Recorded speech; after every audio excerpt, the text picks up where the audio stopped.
इंग्रज भारतात किती वर्ष राहिले? आ बापरे, अरे बलिदान केलं, आमच्या रक्त सांडलं लोकांनी, आणि अजून 400 वर्ष आकडा नको रे बाबा. 150 वर्ष राहिले, तेच भरपूर होतं आमच्यासाठी. पण अजून काही अशी नतद्रष्ट करंटी माणसं आहेत ऐका, ती म्हणतात इंग्रज भारतात राहिले, एवढ्या सुधारणा केल्या इंग्रजांनी, रस्ते केले, लोहमार्ग केले, तारायंत्र, टपाल यंत्र, सगळ्या सुधारणा झाल्या. म्हणले इंग्रज अजून 50 वर्ष भारतात राहायला पाहिजे होते. मला असं वाटतं यांच्या त्या बुद्धीची मीठ मोऱ्यांनी दृष्ट काढावी, इतकी यांची दिव्य बुद्धिमत्ता. म्हणजे भगतसिंगांपासून स्वातंत्र्यवीर सावरकर असू दे, लोकमान्य टिळक असू दे, महात्मा गांधी असू दे, अनेक लोकांनी जे या देशाकरता केलं ते सगळं वाया गेलं का हो? आम्ही असं बोलतो की जे अंधपणाने बोलतो, कुठल्याही अभ्यासाशिवाय बोलतो. अभ्यासोनी प्रगटावे, नाहीतरी झाकोनी असावे. प्रकटोनी नासावे हे उचित नव्हे. कशाला विनाकारण कुठल्याही गोष्टीबद्दल आपण वादंग आणि मतमतांतर करतो. पण हे सगळं असताना सुद्धा आज आमचा भारत देश किंवा भारतीय संस्कृती जगाच्या पाठीवर काय म्हणून स्थापन नाही? विश्वगुरु म्हणून भारताला मानलं गेलंय, बरोबर? सगळं जग आज प्रचंड आशेने आणि अपेक्षेने पाहतंय. भारताची पहिल्या 2 मोहिमा फसल्या म्हणून यंदा परवाची चांद्रयान-3 मोहीम यशस्वी झाली. पाठोपाठ इस्रोच्या नासाच्या मदतीने केलेली आताची आदित्य एल मोहीम, चंद्र सूर्याला सुद्धा गवसणी घालायला आम्ही निघालो. आणि असा भारत देश, त्या भारतामध्ये अनेक संतांनी जन्म घेतला. कारण जग जरी संतांचं घर असलं ना, तरी त्या जगातलं, म्हणजे जग जर घर आहे, हे विश्वचे माझे घर माऊली म्हणते, त्या विश्वरूपी घरातलं देवघर जर कुठलं असेल तर तो भारत देश आहे. अध्यात्म हे भारताचं काळीज आहे मंडळी. म्हणून मी म्हणते की इथे येणाऱ्या प्रत्येक लेकरू भाग्यवान आहे. तुम्ही आम्ही सगळे भाग्यवान आहोत. आणि ज्या तुकोबारायांच्या, ज्या ज्ञानोबांच्या महाराष्ट्रात आपण राहतो, ते तुकोबा अजिबात सामान्य नव्हते. तुकाराम तुकाराम नाम घेता कापे यम, हा दराराजांचा होता. काळाला सुद्धा ज्यांची भीती होती. धन्य तुकोबा समर्थ, जेणे केला हा पुरुषार्थ. आणि अशा तुकोबारायांचा जुन्या काळचा चित्रपट आपल्या सगळ्यांना माहितीये, नवीन नाही बरं, ब्लॅक अँड व्हाईट चित्रपट. ज्या काळामध्ये जुनी माणसं, आता जुन्या माणसांना आठवेल मी काय म्हणते, रामायण महाभारत टीव्हीला लागायचं, त्यावेळी इतका भाव शुद्ध होता की माणसं अगरबत्ती ओवाळून ठेवायची टीव्ही पुढं, बरोबर ना? मी चुकत नसेल तर मला सांगा. रामायण लागलं रामानंद सागर, महाभारत लागलं रामानंद सागरांचं की लगेच उदबत्ती ओवाळायची, तिथं ठेवायची. इतका भाव की आता राम आणि कृष्ण. तसा तुकोबारायांचा 80च्या दशकामध्ये एक पिक्चर आला होता, संत तुकाराम. जुन्या लोकांनी पाहिला असेल तर बघा आठवून. नवीन नाही हा, जितेंद्र जोशीचा, नवीन नाही, ब्लॅक अँड व्हाईट पिक्चर, की जो टीव्ही बघताना जुन्या मंडळींना आठवण आहे लहानपणीची. आता या पोरांना तो आनंद नाही. सगळ्या मुंग्याच असायच्या टीव्हीला. घरातला एक माणूस कायम अँटिनेवर, आल्या का मुंग्या, गेल्या का मुंग्या, आहे की नाही, त्याला काही नाही. आणि आपण निम्म चित्रपट सगळा तो मुंग्यांमध्येच बघायचो. काय श्रीमंती होती बघा. अहो, घरामध्ये येणारा माणूस, कोणी पाहुणे आले ना, तर आदरात तिथे स्वागत आनंदाने व्हायचं. त्यावेळी काळा चहा दिला जायचा. काळा चहा दिला की आपण काय म्हणायचो त्यावेळी लहानपणी, की बाबा दूध नाही, गरीब आहेत, आहे की नाही. आणि आता lemon tea, green tea, black tea, lemon with ginger tea, सगळं लागतं. आता आम्ही पुढे, म्हणजे जुनं ते सोनं आहे की नाही, तो जुना काळ सोन्यासारखा होता. इथल्या प्रत्येक भूमीच्या घरातनं सुवर्णाचा धूर निघत होता. एवढी श्रीमंती होती तुमच्या माझ्या घरामध्ये. नेलं सगळं, लुटारूंनी लुटून नेलं, कंगाल करून सोडला हा देश. पण इथे ज्ञानोबांच्या संस्कारांची श्रीमंती आहे, तुकोबांच्या संस्कारांची श्रीमंती आहे. ते श्रीमंतीवर आम्ही आजपर्यंत तरलो. मला सांगायचे, ज्या चित्रपटामध्ये तुकोबांची भूमिका केलेला एक नट होता, नाव होतं विष्णुपंत पागनीस. त्या विष्णुपंत पागसांचे एवढे सत्कार व्हायला लागले, नंतर हार तुरे मिळायला लागले, लोक पाया पडायला लागले तुकोबा तुकोबा म्हणून. आणि आज सुद्धा तुमच्या माझ्या घरात जर तुकोबांचा फोटो असेल तर तो खऱ्या तुकोबांचा नाही, तो विष्णुपंत पागनीसांचाच फोटो आहे. ही महानता, हे उदात्तपण. विष्णुपंत पागनीसांनी त्यानंतर कुठलीही भूमिका केली नाही, पूर्ण वैराग्य स्वीकारलं, पूर्ण महाराजांचं काम केलं आणि वैराग्य वृत्ती आली. एवढा परिणाम आहे त्या चरित्राच्या अभ्यासाचा नुसता. आणि विष्णुपंतांना विचारलं होतं की महाराज का असं करताय. महाराज विष्णुपंत म्हणाले होते की मी फक्त तुकोबारायांची नक्कल केली तर मला इतकं मिळालं. लोक माझे पाया पडतायत, लोक माझे पाय धरतायत, कुठलाच सन्मान, कुठेच इतका सन्मान नाही मिळाला. मी फक्त नक्कल केली तर मला एवढं मिळालं. अस्सल तुकोबराय काय असतील म्हणाले, काय असतील अस्सल तुकोबराय. आपण कल्पनाच नाही करू शकत. फक्त तुकोबा ज्ञानोबा हे नाव उच्चारलं आणि संपलं असं होत नाही. या नावांबरोबर एक क्रांतदर्शी विचार तुमच्या माझ्यापर्यंत येऊन पोहोचतो. 3,500 ते 5,000 अभंगांच्या रूपाने गाथा लिहिलीये. मला असं वाटतं आज तुम्ही कीर्तनाला आलात ना, हळूहळू गाथा पण उघडा, हळूहळू ज्ञानेश्वरी उघडा. या सगळ्या मंडळींनी आता काय म्हणजे 60-70 ओलांडलेल्या मंडळींनी ती उघडायचीच आहे. पण आयुष्याच्या प्रवासाला सुरुवात करायचंय ना.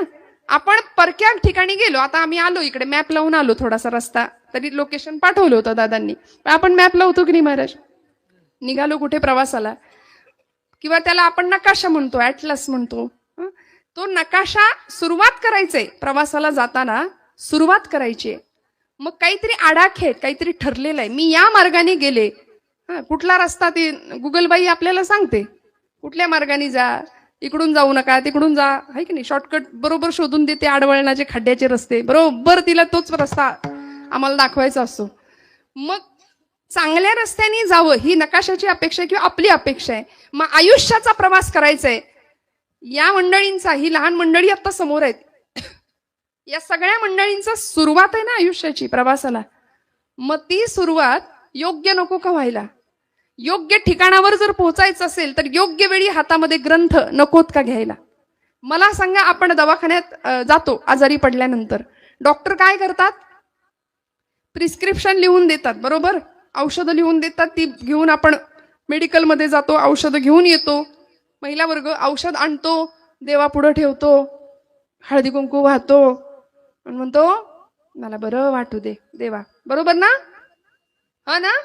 जागे का आपण? मग काय म्हणणं आहे? घेतो का औषध? आपण घेतो ना? घेतो. जो काही असेल 3 दिवसाचा, 4 दिवसाचा, 5 दिवसाचा कोर्स असेल तो पूर्ण करतो. मग ते औषध, कडू औषध आम्ही घ्यायला तयार आहे. तर इथे अत्यंत गोड औषध तुकोबरायांनी, ज्ञानोबांनी आम्हाला ग्रंथांच्या रूपाने दिलंय. मग ते सगळे ग्रंथ आम्ही आणतो, एका कापडात गुंडाळून ठेवतो, देवापुढं हळदी कुंकू रोज वाहतो. कसा फरक पडेल, कसा गुण येईल? ब्रह्मरस घेई काढा. त्यामुळे सगळे भवरोग नष्ट होणार आहेत. असा ब्रह्मरसाचा काढा संतांनी आम्हाला दिलाय ग्रंथांच्या रूपाने. म्हणून ज्ञानोबांना भेटायचं असेल तर ज्ञानेश्वरीला हात लावूया, तुकोबांना भेटायचं असेल तर गाथा कितीतरी उघडूया, नाथांना बघायचं असेल, भेटायचं असेल तर कधीतरी नाथ भागवताला स्पर्श करूया. आणि मी हात जोडून माता भगिनींना सांगते, कधीतरी आपल्या लेकरांना या सगळ्याचं महत्व सांगून थोडीशी सुरुवातीला जबरदस्ती करायला लागली तरी चालेल. मी तर म्हणते, लाल येत 5 वर्षांनी, शास्त्र सांगतं 10 वर्षांनी ताड येत. 5 वर्षापर्यंत ठीक आहे लाडकोड, शास्त्रच सांगतं, मी नाही सांगत. 10व्या वर्षी एखादा फटका देऊन जरी बसवलं देवापुढं तरी चालेल. त्यावेळी त्याला लागेल, दुखेल, पण मोठा झाल्यानंतर ते आठवेल आणि कळेल, अरे हे चांगल्यासाठी होतं माझ्या. नाहीतर 20 वर्षाची पोरं व्यसनाधीन होतात. 20 वर्षाच्या पोरांच्या हातामध्ये बिडी काडी आहे, 25 वर्षाच्या पोरामध्ये हातामध्ये बाटल्या आहेत. आयुष्याचं नुकसान, प्रपंचाचं नुकसान, घरादाराचं नुकसान, पोराचं नाव अक्षय, पण 20व्या वर्षी क्षय आहे. 20-25 वर्षाची पोरं किडनॅप फेल होऊन मरतायत डायलिसिस वरती. इतकं भयान आणि भीषण वातावरण झालंय व्यसन आणि फॅशन या 2 गोष्टींमुळे. आणि मला असं वाटतं फक्त आणि फक्त त्यामधनं बाहेर पडण्याचा एकमेव मार्ग हे कीर्तन आहे. म्हणून संतांनी जो रस सेवन केला, त्या रसाचं पान तुम्हाला मला द्यायला आले, बाकी काही पिऊ नका म्हणले. सेवितो हा रस वाटितो. ब्रह्मरसाचं सेवन पान संतांनी केलं, ते तुम्हाला मला मिळावं म्हणून संत आलेत. आणि आता भगवंताला देत असताना, भक्ती करत असताना, भक्तीमध्ये काय असलं पाहिजे, काय नसलं पाहिजे याचा परिपाठ करताना, आम्ही भक्ती करत नाही का? आम्ही भक्ती करतो ना. आता कीर्तनाला आलो म्हणजे भक्तीच करतोय. फक्त इथं येऊन कुलूप लागलंय की नाही याचं चिंतन चाललंय, तो विषय सोडून द्या. दुधावर झाकण नीट ठेवलंय की नाही, अजून मन कुठं कुठं फिरत असेल मला काय माहिती. तुम्ही इथे बसलात देहानी, पण कुठे कुठे फिरतंय तुमचं मन मी नाही सांगू शकत. त्या मनावर आमची सत्ता नाही. तर ते मन एक केंद्रित करणं. ही मन कृष्ण प्रमाथी बलवत दृढम तस्याहम निग्रहम मन्ये वायोरी वसु दुष्करम. अत्यंत चंचल आणि चपळ असलेलं मन आहे. त्यामुळे ते इथे आहे की नाही याबद्दल मला शाश्वती नाहीये. आपण सगळे मनानी शरीरानी इथे आहात असं मी आपलं गृहीत धरते. आहात ना सगळे नक्की? हा, सगळ्यांचं मन इथे राहू दे, पण ते मन बांधलं पाहिजे भक्तीसोबत, भगवंतासोबत. आणि ते संतांनी आम्हाला बांधायला शिकवलंय. भक्ती आम्ही करतो, पण त्या भक्तीचं फळ काही केले आम्हाला मिळायला तयार नाही. भक्ती आम्ही करतो, पण त्या भक्तीमध्ये सकामता आहे, ती निष्काम असावी, तेव्हा तिचं फळ मिळेल. त्या भक्तीचं फळ मिळेना म्हणून आम्ही सगळे कटकटलेले, ग्रासलेले, त्रासलेले, व्यापलेले आहोत. मग भक्तीचं फळ जर मिळायचं असेल तर म्हणाले भगवंताला एक बंधन बांधावं लागेल, तेव्हा भगवंत तुम्ही म्हणाल ते करायला तयार होईल. अभंगाचं प्रथम चरण. ही गंधर्व सभा आहे खऱ्या अर्थी, बरं का. आणि हे एका दिवसात होत नाही, अनेक वर्षांची तपश्चर्या साधना असावी लागते, तेव्हा आपलं हृदय हेलावून टाकणारी एखादी चाल किंवा एखादा नाद ऐकू येतो. प्रेमसूत्र दोरी नेतो तिकडे जातो हरी.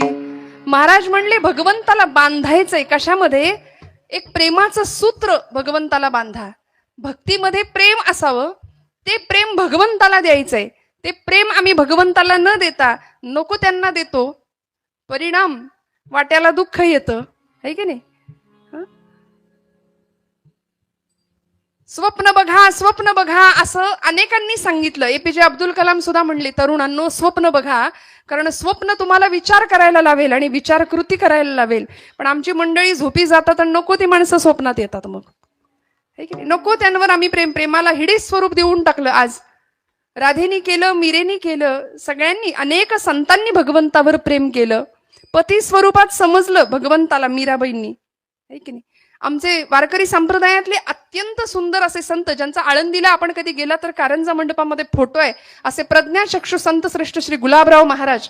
अंध होते पण मधुरा भक्ती केली आणि स्वतःला राधा समजायचे. पुरुष देह पण स्त्री भावानी भक्ती केली.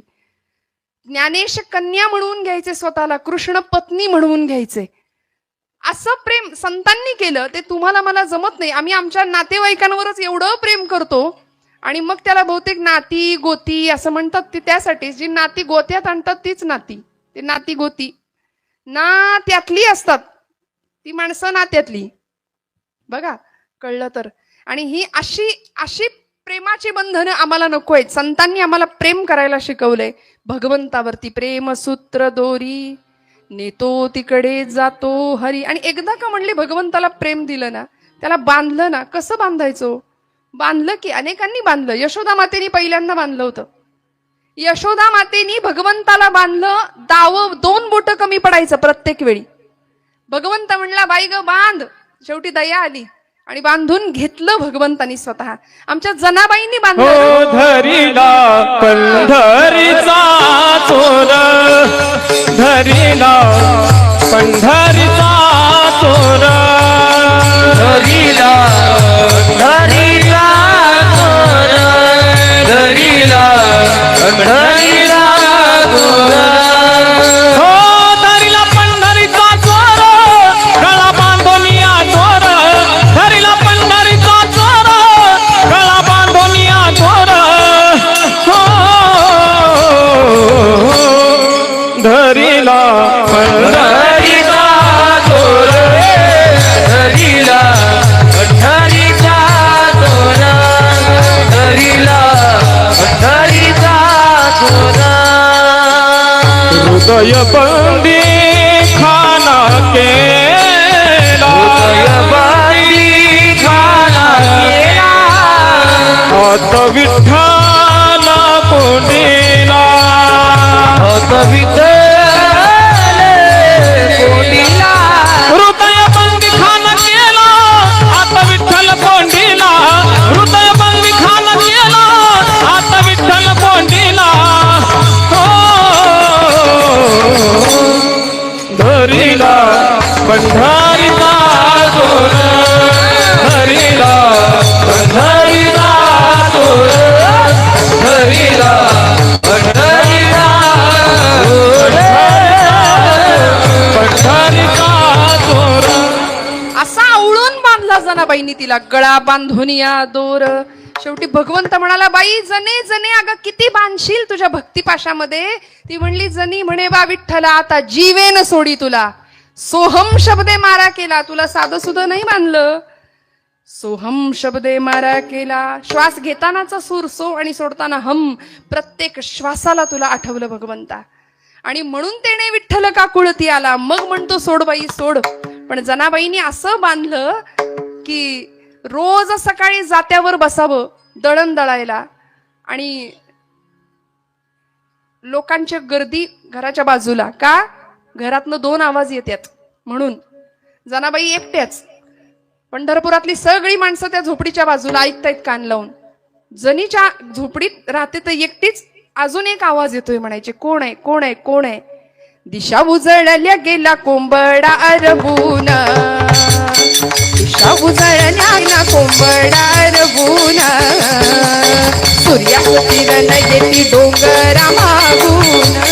हो सूर्याचं किरण येती डोंगरा मागून.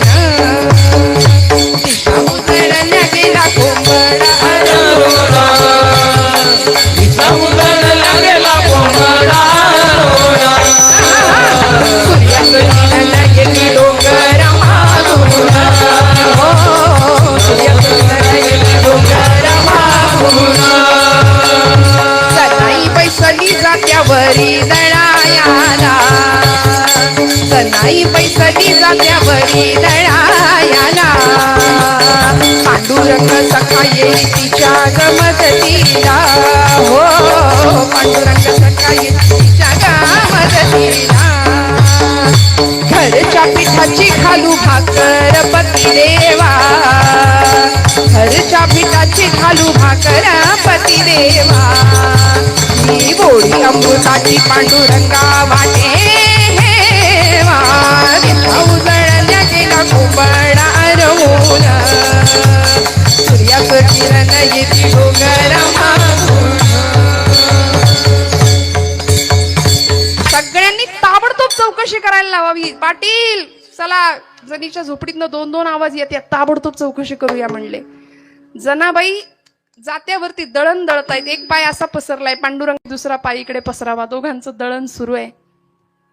जनी मांडते दळण नाम ओठी घोळते, भारी जड हे जाते तुझी या विना. सख्या पांडुरंग आलास का रे. भगवंतांनी सांगावं मीही होतो एकला. अगं जने मला तरी कुठं करमतो तुमच्यासारख्या भक्तांशिवाय. करमेना मुळी मला आरसा मला गे दिधला, तुझे या दिठेल. गोड पांडुरंगा सख्या आलास का रे. हात तुझा लागला रे, जात झालं हलक हलक. दारी आलं अमृत पीक तुझे या दिठील. गोड ओव्या गाव्यात दोघांनी. भगवंत म्हणतात प्रेमसूत्र दोरी अशी बंधन बांधणार मला कुणी नाही ग आज. आणि खरंय मंडळी, आज विटेवरचा पांडुरंग 28 युगांपासून उभा आहे. विचार करत असेल कुणीतरी एखादा नामदेव येईल मला आर्जव करून भरवेल, प्रेमाने म्हणेल पांडुरंगा घे. एखादी जणी असेल मला बोलवेल ये रे पांडुरंगा सख्या. एवढं प्रेम होतं म्हणून जनी जाय पाणी यासी मागे धावी ऋषिकेशी. जनी जाय पाणी यासी मागे धावी ऋषिकेशी. जनी जाय पाणी यासी मागे धावी ऋषिकेशी. जनी जाय पाणी यासी. ती पाण्याला गेली की मागे मागे मागे मागे हा धावायचा. ती शेण्या थापायला लागली की हा मागे मागे मागे. कबीरांनी शेले विणायला घ्यावेत. कबीराचे विणतो शेले कौसल्येचा रामबाई, कौसल्येचा राम. भाबड्या या भक्तासाठी देव करी काम, कौसल्येचा रामबाई, कौसल्येचा राम. गोरोबा काकांच्या बरोबर चिखल तुडवावा, सौतोबांची भाजी राखावी, सगळं करावं. तुका म्हणे त्याचा देव सर्व भार चालवी कामार होऊन या. झाला महार पंढरीनाथ, झाला महार पंढरीनाथ, झाला महार पंढरीनाथ, झाला महार पंढरीनाथ, झाला महार पंढरीनाथ, झाला महार पंढरीनाथ. काय देवाची सांगू मात, काय देवाची सांगू मात, झाला महार पंढरीनाथ, झाला महार पंढरीनाथ, महार पंढरीनाथ, झाला महार पंढरीनाथ, झाला महार पंढरीनाथ. मुंडाशात बांधिली चिठ्ठी, मुंडाशात बांधिली चिठ्ठी, फेकी तो दुरून जग जेठी, दामाजीन विकली ती कोठी, विकली ती कोठी, विकली ती कोठी, त्याच दाम घ्याव पदरात, झाला महार पंढरीनाथ, झाला महार पंढरीनाथ, महार पंढरीनाथ, झाला महार पंढरीनाथ. मंगळवेड्याच्या सगळी कोठारं लुटली गेली. बादशहानं फरमान सोडलं, दामाजी पंतांना पकडून आणा. निघाले, बायकोला निरोप दिला, हत्तीच्या पायदळीत उडवणार होते, पण पांडुरंग परमात्मा विटेवरचा सदहृदय दयाघन हेलवला. दामाजी पंत पोहोचायच्या आधी यांनी महाराचं रूप घेतलं, विठू धेड झाला आणि बादशाला जाऊन जोहार घातला.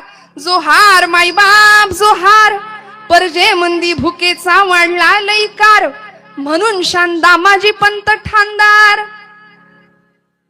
हे दाम दिलंय म्हणला, या मोहरा दिल्यात, मोजून बघा बरोबर आहे का, आणि सगळं दिलं बादशाला. बादशाह मोजतोय मोजतोय मोजतोय, खळखळा ओतिल्या मोहरा, त्याचे मोजून पावती करा. हे ढीक पडला मोहरांचा, संपेच ना, हत्तीच्या सोंडे एवढी धार. ढिग बघून चमकल्या नजरा, चमकल्या नजरा, चमकल्या नजरा, त्याच दाम घ्याव पदरात, झाला महार पंढरी. दिला बादशाह, तोंड घालून बसला बोटात, तोंडात बोट घालून बसला आणि म्हणाला, किसने भेजा है तुम्हें विठू? तो म्हणला, विठू धेड, विठू महार कहते हैं मुझे. दामाजी पंतांसाठी भगवंत धेड झाला, अनेकांसाठी अनेक प्रकारची कामं केली. अजून सांगू, राजसूय यज्ञामध्ये पांडवांच्या उष्ट्या खरकट्या पत्रावळ्या सुद्धा उचलल्या भगवंतांनी, खरकट्या सुद्धा काढलं. तुका म्हणे त्याचा देव सर्व भार, सगळं केलो, नेतो तिकडे जातो हरी. परिणाम काय हो, कशामुळे झालं? बांधलं त्याला. कशाने बांधलं? प्रेमसूत्रांनी बांधलं. आपलं म्हटलं देवाला. दुर्दैव असं आहे की देवाकडून आम्ही सगळं मागतो, देव कुणी मागत नाही. पण या सगळ्या करता समर्पण भावाची भक्ती पाहिजे. आम्ही सुद्धा नैवेद्य अर्पण करतो, महिला वर्ग देतो की नाही नैवेद्य? काय करतो आम्ही? नैवेद्य दाखवतो. तो खात नाही, त्याच्यातच आपली आब राखू नये म्हणायचं. खातो का आपला नैवेद्य? कधी खाल्लाय का आपल्यापैकी कुणाचा? माझा तरी नाही अजून खाल्ला. देवानी नैवेद्य खाल्लाय का आपला? नामदेवांचा खाल्ला का? हो खाल्ला असेल. आपला खात नाही आणि नामदेवांचा खाल्ला, असा कधी विचार केलाय का आपण? त्याचं उत्तर असं आहे, नामदेव महाराज देव जेवत नव्हता म्हणून रडले. तुम्ही आम्ही रडतो भगवंतासाठी. पोटचं लेकरू नाही जेवलं एखाद्या दिवशी तर आपण रडू फार तर, माझं पोरगा आज जेवलंच नाही, उपाशी आहे. पण देवच आज माझ्याकडून जेवेना. बघा बरं, आता गणपती येईल 10 दिवसांचा, जेवत का नाही, मोदक का खात नाही म्हणून आणा बरं डोळ्यात पाणी. आणून सुद्धा येणार नाही. येईल का? देवासाठी डोळ्यात पाणी येईल का? पण आमचं काही बिघडू दे जरा, मग काय रे देवा, कसं रे बाबा, है की नाही? सगळ्या तक्रारी, सगळी गारहाणी आम्ही गातो, पण भगवंतासाठी काय द्यावं लागेल अभंगाचं दुसरं चरण. मनाचं हित वाचा गाया, मनाचं हित वाचा गाया, मनाचं हित वाचा गाया, मनाचं हित वाचा गाया.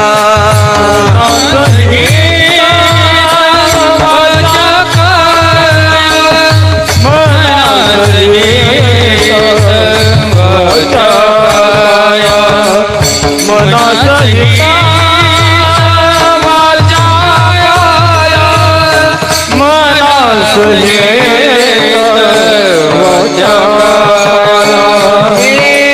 अवघे दिले पंढरी राया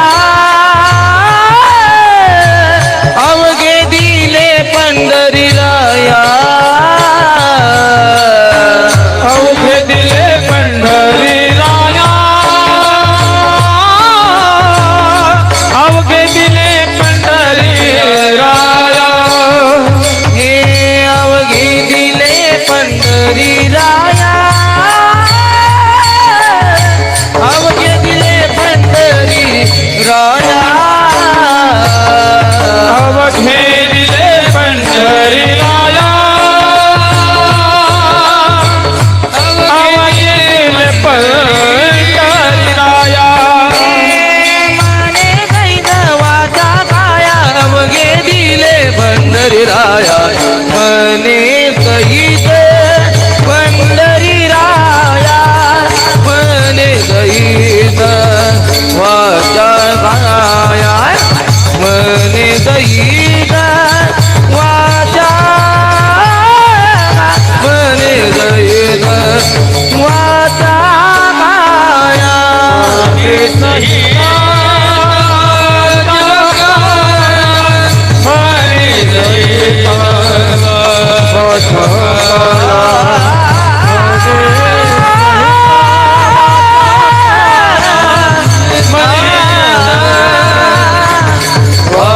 काया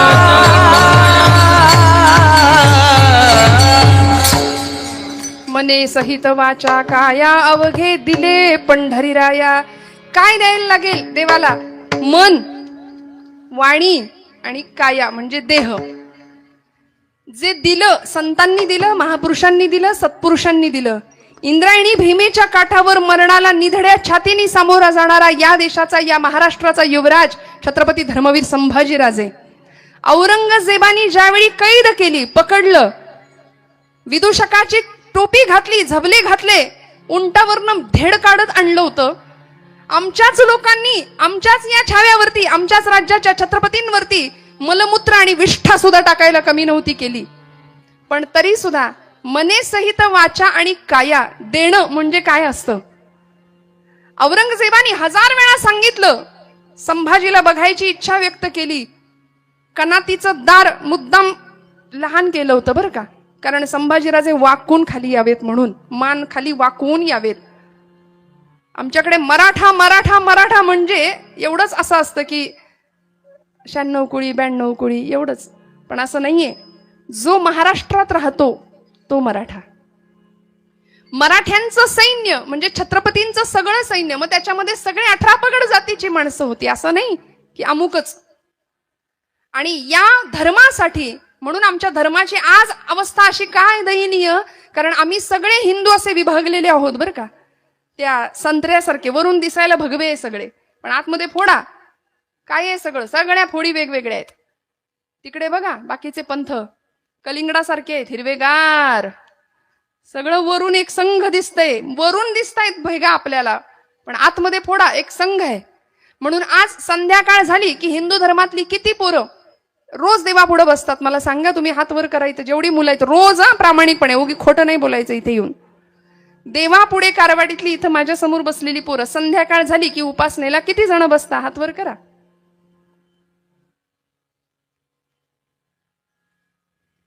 विठ्ठल विठ्ठल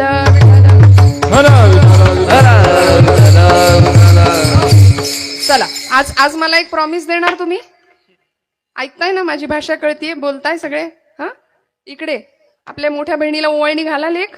आता रक्षाबंधन झाले, असू द्या, पण द्याल का? ऐ, तुम्हाला तुमच्याशी बोलते, जमेल?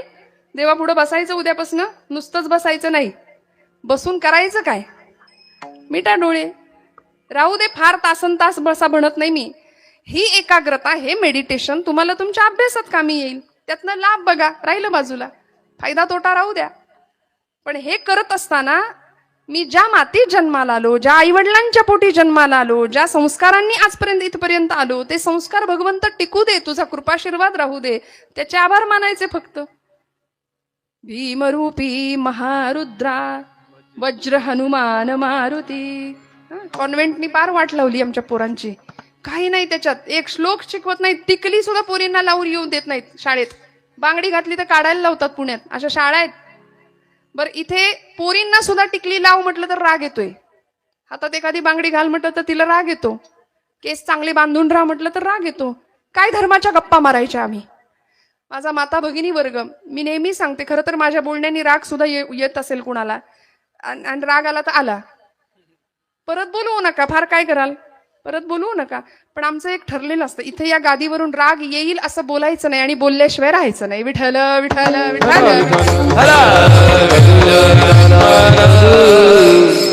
आपण धर्म शिक्षण जर घरातनं पोरी बाळींना आणि मुलांना नाही दिलं तर आमच्यासारखे करंट आहे आणि नतदृष्ट आम्ही आहे. आमचा बापच जर बिड्या आणायला जात असेल पानपट्टीवर, पुढे आणायला, तर पोरग दुसरं काय करणार आहे, लक्षात घ्या. त्यामुळे योग्य वयामध्ये मोठ्या माणसांवर खूप मोठी जबाबदारी असते. का धर्मवीर संभाजीराजांना धर्मासाठी मरावंसं वाटलं असेल हो? त्यांनी विचार केला असता, मी राज्याचा छत्रपती आहे, वाटेल तसा मनमानी कारभार करू शकतो. औरंगजेब म्हणाला ना धर्मांतर कर, केलं असतं. आज तुमच्या माझ्यासाठी त्या राजाने धर्म नाही बदलला, निधड्या छातीने मृत्यूला सामोरा गेला, देहाचे इंचावर तुकडे केले होते औरंगजेबानी. आज आम्ही सगळं विसरलो. नाही देवाला एक नमस्कार करणारी पिढी घराघरात आम्ही निर्माण करू शकलो तर आमच्यासारखे नतद्रष्टानी करंटे आम्ही आहोत. कपाळाला टिळा लावावा. बरं आता गणपती उत्सव येईल, निदान गणपती समोर तरी डोक्याला टोपी घालून बसा. देवासमोर बसताना अगदी धोतर नेसू नका, मी म्हणत नाही अगदी धोतरच घाला. धोतर घालून बसला तर अजून छान. शिका, नेसता येत नसेल तर छान बसावं. भगवंत पाहुणा म्हणून येणार आहे ना. इकडे आमच्या कार्यकर्त्यांना धड आरती पाठ नाही. ते काय ते परवा तर एका काय मंडळात लंबोदर पीतांबर, तुम्ही काय म्हणता, तुम्ही आधी सांगा मला. फणीवर विठ्ठल विठ्ठल विठ्ठल विठ्ठल. मला कुणाची निंदा करायची नाही बरं, तुमच्या चुका मला सांगायच्या नाहीत. पण आपण भक्ती करतो की नाही, मग भक्तीमध्ये विडंबन असता कामा नये. मंडप घातलेला असतो, गणपती बाप्पा समोर असतो, गणपतीच्या पडद्याच्या मागे पत्त्यांचा डाव रंगतो. हे कितपत बरोबर आहे? कितीतरी मंडळ अशी आहेत की जिथे मागे पत्ते खेळले जातात.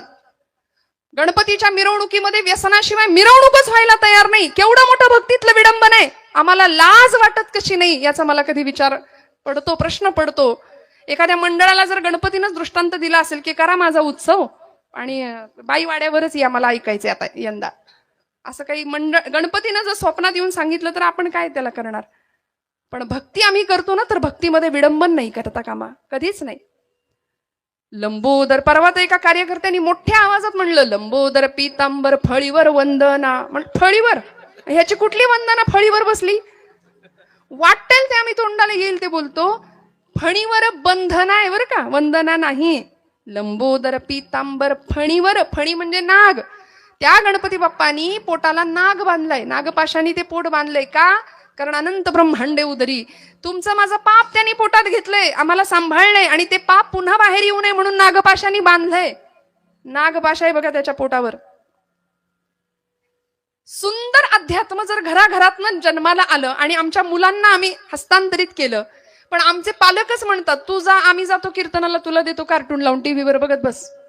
आणि ते बघणारं कार्टून, टीव्हीवर कार्टून, 2-2 कार्टून समोरासमोर. मग त्या पोराला जर मी विचारलं, बाबा रे तुला भीम माहितीये का, भीम? तर ते म्हणते, परवा विचारलं मी एकाला, म्हणलं आहे का भीम माहितीये का? मला महाभारतातला भीम अपेक्षित होता. ते पोरग इतकं हुशार, 6वीतलं होतं, थोडं लहान नाही. त्याला म्हणलं भीम माहितीये का? तो म्हणला हो. म्हणलं कोण रे? छोटा भीम म्हणला, ढोलकपूरचा. आता दृष्ट काढावी की नाही याची? कीचकाची छाती फोडणारा पराक्रमी भीम जिजा मातोश्री छत्रपतींना शिकवतात, तेव्हा छत्रपती अफजल खानाचा कोथळा बाहेर काढतात. उगीच नाही घडतो, संस्कारांनी घडतो. पुत्र व्हावा ऐसा गुंडा, ज्याचा तिन्ही लोकी झेंडा. आम्ही छत्रपतींचे वारसदार आहोत. कृष्णाष्टमी झाली, गोपाळकाला झाला, 10 थरांचा गोविंदा महाराष्ट्रात उभा राहिला. लाखोंची बक्षिसं पोरांनी जिंकली असतील. कितीतरी पोरं प्राणाला मुकतात, जखमी होतात, हजारो रुपये पैसा गोळा होतो. पण अशा कितीतरी द्रौपदी आहेत की ज्यांना अंगभर झाकलं जाईल असं वस्त्र नाही महाराष्ट्रामध्ये. किती पोरींपर्यंत, किती द्रौपदींपर्यंत वस्त्र पोहोचली हो. हे आम्ही सगळे उत्सव साजरे करतो, पण संत म्हणतात लोकांनी, आमच्या नाथांचंच एक भारुड आहे, नाथांनी त्या भारुडाला बाहुलं असं नाव दिलं. नाथबाबा म्हणले लोकांना वेड लागलं, लोकांनी देवाचं बाहुलं करून टाकलं. शिळा तांब्याचे केले बाहुले, शिळा तांब्याचे केले बाहुले, शिळा तांब्याचे केले बाहुले, शिळा तांब्याचे केले बाहुले. पाठ मांडून वरी वै सविले, पाठ मांडून वरी वै सविले, परमादोनी वर बैल सविले, परमादोनी वर बैल सविले. गंधाक्षता झाकोळीले, गंधाक्षता झाकोळीले, मना येईते नाव ठेविले, मना येईते नाव ठेविले. या जनासी लागले वेड लागले, वेड लागले वेड. शिळा तांब्याचे केले बाहुले, शिळा तांब्याचे केले. म्हणून धर्म भावना, भक्तीविषयीतलं प्रेम शिळा तांब्याचे केले बाहुले. का नाथांना बाहुलं म्हणावं असं वाटलं?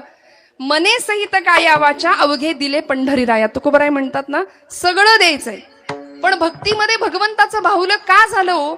बाहुलं हा शब्द नाथांना का वापरावा लागला? म्हणाले लहानपणी बाहुल्या खेळण्याचं एक वय असतं. इथे बसलेल्या प्रत्येकाने लहानपणी खेळण्यांसोबत, बाहुल्यांसोबत खेळलेले आहेत. एक 5 वर्षापर्यंत, 6 वर्षापर्यंत पोरं बाहुली सोबत खेळतात, नंतर बाहुल्या बदलतात. विठ्ठल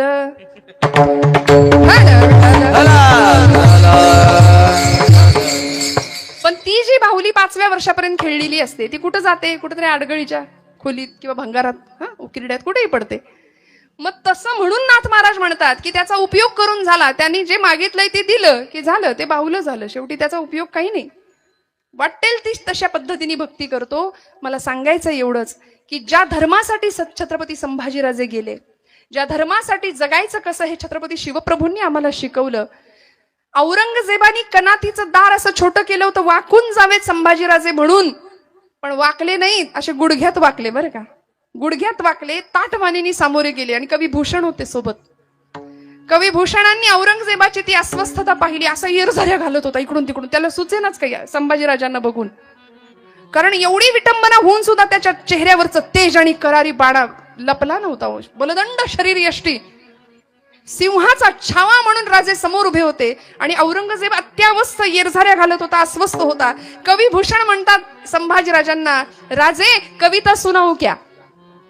संभाजीराजे म्हणले, सुनाओ कविराज, रायगढ़ के दरबार में आपकी कविता सुनी थी, अब यहाँ औरंगजेब के सामने आपकी कविता सुनेंगे, बोलो. आणि कवी भूषण बोलायला लागला. कवी भूषण म्हणाले, राजे तू तप तेज निहार के तखत त्यजो औरंग, तू तप तेज निहार के तखत त्यजो औरंग. राजा, तुझ्या तेजाने औरंगजेबाने आपलं तख्त त्याग केलाय, त्याला बसावं की उठावं कळेना. आणि औरंगजेबाने असं वरून खालून वरून औरंगजेबाने निहाळावं संभाजी महाराजांना आणि सांगावं, क्या यही है छत्रपति शिवाजी राजा का शमशेर जंग शहजादा संभाजी, दिखने में खूबसूरत, हिम्मत का शेर. राजा जी, राजा जी, आप मेरी बात मानो, आप अगर हमारा इस्लाम धर्म कबूल करेंगे तो ये खुदा का बंदा आपको बड़ा नवाब बना देने को तैयार है. आणि संभाजीराजे म्हणाले, नको, तुझा धर्म मला नको, मला नको धर्म तो तुझा,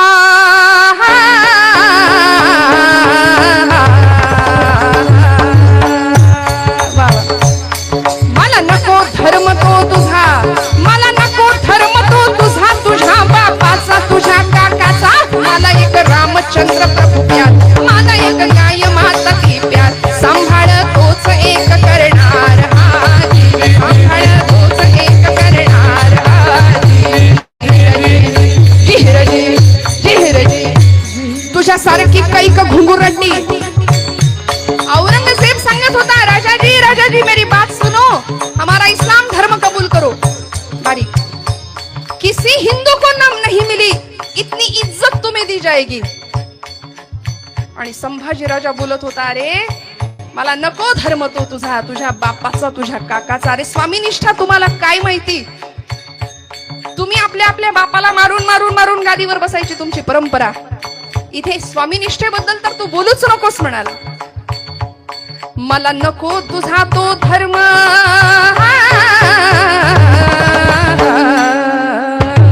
मला नको तुझा तो धर्म, मला नको तुझा तो धर्म, ओढविल कर्म काढीन तुझं चर्म पुढच्या जन्माला जी, पुढच्या जन्माला जी. पुन्हा येईन जन्म घेऊन, पुन्हा येईन जन्म घेऊन तुझी मान चरारा चिरून, पुन्हा येईन जन्म घेऊन, पुन्हा येईन जन्म घेऊन तुझी मान चरारा चिरून, कोल्ह्या कुत्र्या हाती खाववीन तुझ्या देहाला जी, तुझ्या देहाला जी, तुझ्या देहाला जी. औरंगजेब असा संतापला, खामोश म्हणाला. सीधी बात बतलाने वाली पर टूट पड़ी है औलाद, तुझसे सीधी बात करने में कोई हासिल नहीं है. याद रख, न मानेगा तो कुत्ते की मौत मर जाएगा. आज तक किसी को नहीं मिली इतनी इज्जत, तुझे दे दूंगा, इस्लाम धर्म में कबूल करो. न मानेगा तो कुत्ते की मौत, याद रख, मर जाएगा. शहाजीराजे संभाजीराजे म्हणतात, औरंगजेबा अरे कुत्र्याची मौत तू तरी बघितलीस का? त्याची मौत बघायला आधी त्याच्या स्वामीनिष्ठतेचा प्रत्यय घ्यावा लागतो. तुझी सगळी जिंदगी गेली फंद फितुरांच्या सहवासात, तू काय आम्हाला स्वामीनिष्ठा शिकवणार? आणि श्रोते हो, औरंगजेबानी संभाजीराजांना साखळदंडाने जेरबंद केलं होतं. 20 माणसांना ऐकत नव्हता माझा राजा. काय तब्येत असेल, उगाच नाही घरात बसून गप्पा मारायच्या. इकडे आम्ही पारावर बसतो, हातात पत्ते असतात आणि म्हणतो या देशात क्रांती झाली पाहिजे. कशी क्रांती होईल? पत्ते खेळून, कॅरम खेळून. केवढा त्याग आहे. मने सहित वाचा काया भक्तीमध्ये आहेच, पण या मंडळींनी देशाला देव मानलं, मातीला देव मानलं, स्वराज्याला देव मानलं. आणि इथे संभाजीराजांना अक्षरशः झाडाला रंधे लावावेत तशी काकडी सोलावी तशी देहाची चामडी सोलून काढली होती. 40 दिवस प्रचंड यातना देऊन मारलंय आमच्या राजाला. कधीतरी स्मरण व्हावं. इतके हाल केले, पण तरी सुद्धा तोंडातनं आ म्हणून विव्हळण्याचा सुद्धा आवाज नाही की दुखतय, त्रास होतोय, कधीच नाही, दाखवलंच नाही. औरंगजेब असा व्याकुळ असायचा की कधीतरी त्याचा विव्हळण्याचा आवाज येईल, पण नाही. कधीतरी एखादी आर्त किंकाळी, एखादा हशम यावा, लाल सांडस लालबुंद केलेले सळ्या घेऊन समोर, कारण त्याचे डोळे होते संभाजीराजांचे, ते रखरखीत जाळ ओकत होते. औरंगजेबाला ते सहन होईना. त्याच्याही आधी जगदंब जगदंब जगदंब एवढा पुनरुच्चार करणारी जीभ सहन होईना तो नाद. जगदंब जगदंब जगदंब. कवड्यांच्या माळेला हात लावावा. आज आम्ही तुळशीची माळ घालायला तयार नाही, घातली तर कोरोनामध्ये काढली लोकांनी. डॉक्टर म्हणाले चांगलं चोंगलं खा, आहे की नाही? कसला आमचा संशय देवाबद्दलचा सुद्धा, अजिबात विश्वास नाही. जगदंबचा उच्चार सहन होईना औरंगजेबानी त्याची जीभ संभाजीराजांची छाटायला लावली, पण जीभ छाटल्यानंतर सुद्धा उहू किच्चूहू नाही, आवाज नाही. पण डोळ्यातला विखार सहन होईना म्हणून डोळे काढायला लावले. लाल बुंद सांडस शेगडीवर ठेवलेले असे साड्या. एका हशमाला समोर, तो राजाजींना सांगत होता संभाजीराजांना. औरंगजेब असा कनातीला कान देऊन ऐकत होता. आता तरी विवळेल, आता तरी त्याचा आई ग असा टाहो मी ऐकेल, पण नाही. तो हशम आला समोर, हातामध्ये लालबुंद तापलेल्या सळ्या घेऊन, आणि त्यांनी राजांना सांगावं, राजाजी एक बात बताओ क्या, अभी इसके हाँ में हाँ मिलाओ. औरंगजेब कह रहा है ना इस्लाम धर्म कबूल करो, अभी इसके हाँ में हाँ मिलाओ, बाद में भाग जाना. क्यों फूका मर रहे हो? खुदा ताला ने अच्छी तबीयत दी है तुम्हें. काय शरीर यष्टी होती, एवढं सोललं होतं अंग, तरी सुद्धा राजाची तब्येत लपत नव्हती. असा सूर्यासारखा ललबुंद होता माझा राजा. आणि अक्षरशः तो हशम सांगत होता की राजाजी आंखें तो बंद कीजिए, आंखें तो बंद कीजिए. संभाजीराजे म्हणले, काका काळजी करू नका, तुम्ही तुमचं काम करा. डोळे फोडायला सांगितलेत ना, फोडा. कळू द्या गुन्हेगारांना, कळू द्या फितुरांना. या महाराष्ट्राची किंमत कळायची असेल तर स्वामी निष्ठांना डोळे फोडूनच घ्यावे लागतात. कळू द्या सगळ्यांना, तुम्ही तुमचं काम करा. आणि त्या हशमानी चरकन सळ्या आतमध्ये खुपसल्या. रक्ताची काळी धार फक्त बाहेर व्हावी, पण मुखातनं काही नाही उच्चार. तो औरंगजेब तळमळत होता की याच्या तोंडातनं आता तरी उद्गार निघेल आई ग म्हणून, पण नाही. शेवटी इंद्रायणी भीमेच्या काठावर नेलं गेलं. सर्वांगाचे तुकडे तुकडे करण्याचा आदेश दिला. पायापासून सुरुवात केली. हे ऐकायला सुद्धा मला बोलताना त्रास होतो. ऐकताना कित्येकांचे हार्टबीट्स वाढतात. काय झालं असेल आपण कल्पना नाही करू शकत.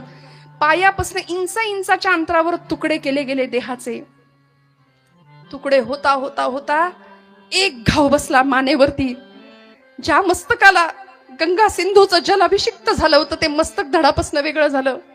ज्या मस्तकाला आमच्या राजमाता जिजाऊ साहेबांनी ते मस्तक धडा वेगळं झालं. ज्या मस्तकाला छत्रपती बाजीराजावरनं हात फिरवला होता शंभू म्हणून ते मस्तक धडा वेगळं झालं. आणि इंद्रायणी भीमेमध्ये रक्ताची ही चिळकांडी उडाली. सगळी नदी शहरली. लालबुंद पाणी इंद्रायणी भीमेचं. देहाचे तुकडे जवळ असलेल्या शिवले गावच्या लोकांनी एकत्र आली. ती मंडळी, तिथली माणसं सगळी निघून गेली. ते सगळे तुकडे आमच्या राजाच्या देहाची अशी विटंबना नको म्हणून त्या शिवले गावच्या लोकांनी ते प्रेत शिवलं म्हणून त्यांना शिवले पाटील असं नाव दिलंय. वडू तुळापूरला पण आलात तर तिथे शिवले पाटील गाव आहे शिवले नावाचं. ती माणसं शिवले पाटील म्हणून ओळखली जातात. ते शिवलं प्रेत अक्षरशः. का हो इतकी स्वामी निष्ठा, इतका त्याग तुम्हाला मला जमेल करायला?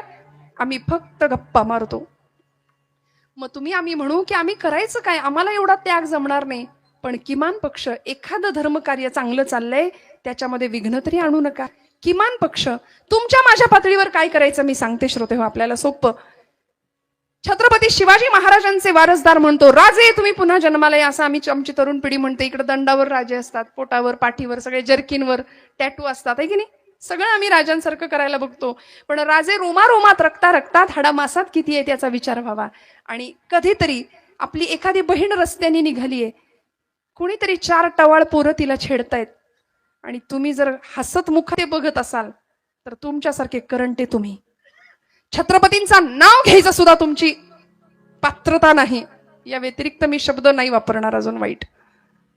आम्ही जर छत्रपतींचे वारसदार म्हणत असू तर ज्या राज्यामध्ये वेदशाळेतला वेद, देवळातला देव, स्त्रीचं कुंकू, तरुणांचा पराक्रम, वृद्धांचं जीवन सगळं सुरक्षित राहावं यासाठी छत्रपतींनी स्वराज्याचा घाट घातला होता. आणि त्या स्वराज्यामध्ये तुकोबा सुद्धा छत्रपतींना हेच सांगत होते. भक्ती म्हणजे फक्त टाळ कुटायचं नाही, फक्त मंदिरात जाऊन टाळ कुटणे याचा अर्थ भक्ती नाही. विंचू देव्हाऱ्याशी आला देवपूजा नावडे त्याला.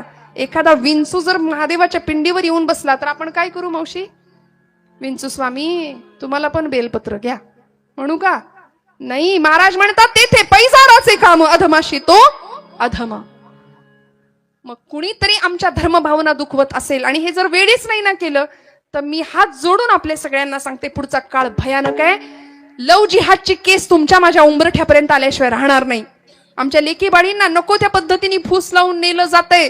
धर्माचं शिक्षण जर आम्ही नाही त्यांना दिलं त्या पोरी अशा पळून जायला का तयार होतील मला सांगा? आणि याकरता तुकोबांचं ज्ञान, तुकोबांचं भक्तिप्रेम आम्हाला समजून घ्यावं लागेल. तुकोबांनी बांधलं भगवंताला, नमदेवांनी बांधलं भगवंताला. अनेक छत्रपती शिवप्रभूंनी सुद्धा नुसती तलवार नाही गाजवली, त्या तलवारीला नाव दिलं होतं भवानी तलवार. अधिष्ठान होतं देवी उमे कालिके आदिशक्ती शिवानंदिनी भक्त कल्याणिनी.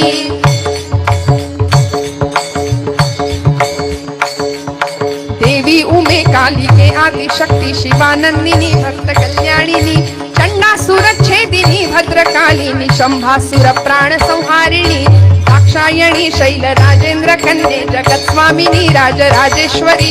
कुळाची भवानी तुला प्रार्थितो हा शिवाजी रणी रे जय स्वामिनी. देवी उमे कालिके आदि शिवानंदिनी भक्त जगदंब उदयोस्तु. हर हर हर महादेव हा सैन्याचा जागर होता. म्हणून भूत्या होऊन माझा राजा नाचत होता आई जगदंबे समोर तुळजापूरच्या. इथे आम्ही भक्ती करा असं सांगितलं की आम्हाला वाटतं भक्ती करणारी सगळी माणसं बॅकवर्ड, काही जमत नाही म्हणून. पण मने सहित वाचा काया अवघे दिले पंढरीराया. किती उदाहरणं सांगू एका कीर्तनात मी. ऐन 23व्या वर्षी फासावर जाणारे भगतसिंग सगळं दिलं, सगळा देह समर्पित केला आमच्या संतांनी सुद्धा, सत्पुरुषांनी सुद्धा आणि महापुरुषांनी सुद्धा. कारण माहिती होतं या सगळ्यावरती सत्ता जर कुणाची असेल तर ती फक्त आणि फक्त भगवंताची. सत्ता सकळ माया हाते. हो सत्ता सकळ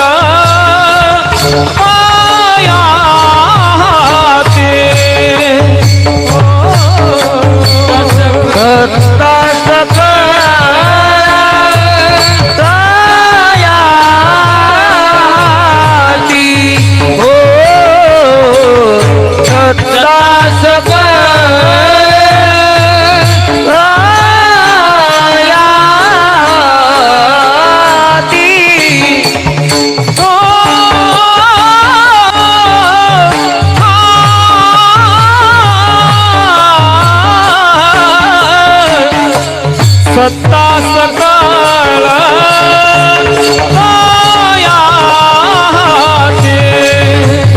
हो सत्ता सकळ मायाती हो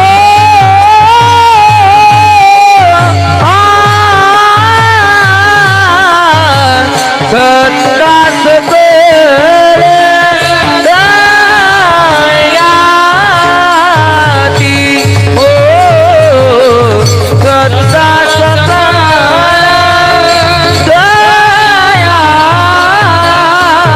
दयाती माझी कीव काकुलते मने सहित वाचा माया हो मने सहित वाचा माया माझी कीव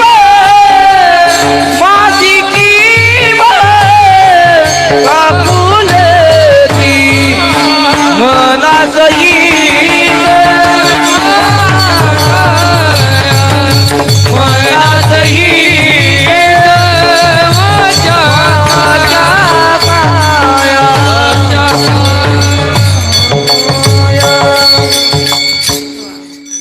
त्याची सत्ता आम्हाला मान्य करावी लागेल. सत्ता सकळ तया हाती माझी किव काकुळती. भगवंत सर्व सत्ताधीश आहे. त्याचं आपल्याकडे लक्ष राहावं असं वाटत असेल तर थोडंसं त्याचं नाम सुद्धा घ्यावं लागेल. थोडं घेऊया आणि मग नेमकं काय करायचं प्रपंचात तेवढं सांगेन आणि मग संपूया. विठोबा रखुमाई